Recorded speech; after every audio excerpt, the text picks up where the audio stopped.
আপনাদেরকে দেখাবো ড্রাগন চাষ। এবং ড্রাগন প্রচণ্ড একটি পুষ্টিকর খাদ্য, যা খেলে আপনার শরীরে রক্ত যোগাবে এবং পুষ্টির অভাব দূর করবে। এই ড্রাগন ফলগুলো আসলে খুবই সুস্বাদু একটি ফল। এটা আপনি বাড়ির আজরে পাজরে আপনি চাষ করতে পারেন এবং এই চাষ করে আপনি স্বাবলম্বী হতে পারেন। তাহলে দেখা যাচ্ছে যে এই ফলগুলো দেখেন দর্শক, দেখেন কি সুন্দর ফুল, দেখেন ড্রাগন ধরেছে, কত ড্রাগন ধরেছে। একটু আগে আসো, দেখো, দেখাও যে একটি গাছে কত পরিমাণ ফল আসছে।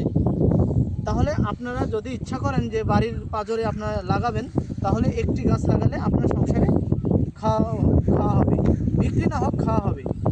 এতে খুব প্রচুর পরিমাণ পুষ্টি আছে।